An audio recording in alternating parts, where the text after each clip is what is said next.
everybody. This program is being brought to you once again by the Great Pumpkin. Hunting season ends this coming Saturday. This is the 17th. Hunting season finishes on the 21st. I just have had a couple of requests from people wanting me to explain what it is I do to protect my fig trees for winter. So first I should explain that mine are planted directly in the ground, even though they're in the hoopos. They're not in a container of any kind. And I think for this dreadful cold climate that we have, that's essential for bringing anything through. Originally when I planted them out here a few years ago, I didn't do any other protection, and the tops died every year, but they always came back from the roots. So I think you want the roots protected if you're in a climate as cold as I'm in. But the last 2 winters, this will be the third winter, this is what I have been doing. First I took some jute garden twine and just put it around the whole shrub, whatever, and hauled it together as much as possible, tied it together to make it sort of conical shaped or whatever, to make it narrower, anyway, I guess is what I'm trying to say. And then I have driven 3 bamboo canes in the ground, triangular sort of around it. And this is heat tape. If you're in a part of the world that doesn't know about heat tape, what it's used for mostly is to wrap around exposed water pipes in an old house or underneath of someplace that doesn't have a proper foundation or something in the wintertime, to keep the water lines from freezing. It's thermostatically controlled, and I have 2 of them, one for each tree. I'm trying to see this little sticker on one of them. I'm quite sure they're 100 watts each, which isn't a great deal. I mean, like a 100-watt light bulb. But they do have a thermostat on them, so any day in the wintertime when the sun is shining on the hoopos and it goes above freezing in here, they shut off, and they come back on when it's cold enough that they're needed. I don't tie them directly to the fig tree. As I said, I put these 3 stakes in the ground, and I use zip ties to tie it here, there, and everywhere on the 3 bamboo canes. It touches the tree, that's not a problem. Probably wouldn't be a problem to tie it to the tree, but I was concerned that it might do damage. But there's that part of it done. And this was a new addition last year. They're like tents, and they're designed to put over small trees and shrubs in your garden.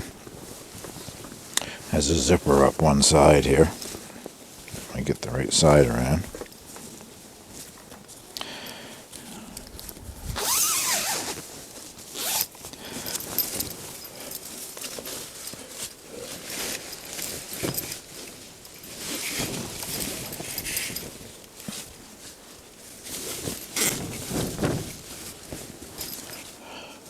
It's probably a good idea for a garden shrub, except for where I live.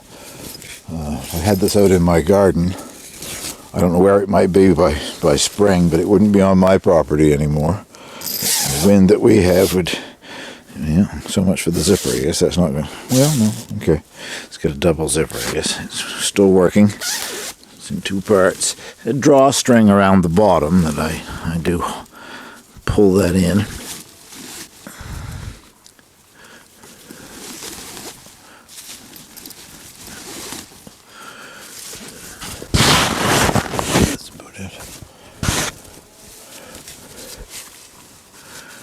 Okay. And even after I bought that, my intention was to use just that. But in previous years, I had wrapped them with these old, well, I want to say quilt, but they're not really a quilt. I don't know what they were meant for. Maybe a summer weight comforter or something for bed. Anyway, they've seen better days. I have 2 of them, and they now spend the winter on top of my fig trees. I think that holds in a lot of the heat. It is quilted. It doesn't go all the way around, but all the way down to the ground, I mean, but in all places, but it does a fairly good job. and there isn't any need to tie it on or anything here because there's not going to be any wind in here. But I will wrap it around better and put a piece of twine around it just to make sure that it holds it in place and covers it up. That's basically what I do. That's this one completed. I have one more fig tree over to the right of me here. So that will finish the preparations to save the fig trees for another winter. I put a thermometer inside once, a remote thermometer, and it went below freezing a few times, but the trees have never been damaged. They can withstand some below freezing. They just can't withstand the minus 21 or 22 days that we get in, probably January and February. We get quite a few days like that. So hope that was of some help to somebody who was looking to prepare their fig tree for winter. There's one down and one to go. That's with the blanket quilt thing tied onto it, and that's all I do except cross my fingers and hope for a decent winter. Now I'll give you a little look at what else I've been doing in here. That's the newest bed that I started in here last spring.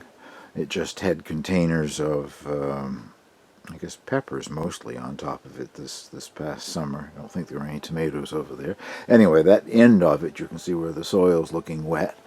I dug in some organic fertilizer, and I have planted the rest of my garlic cloves that were left over from when I planted outside. I had 24 more cloves. I just couldn't bear myself to throw them away. So I guess with outside and here, that makes 84, 85 cloves planted. We'll have to see how many heads we get in the spring. And at the far right of it, you can see some of those pansies that popped up in here.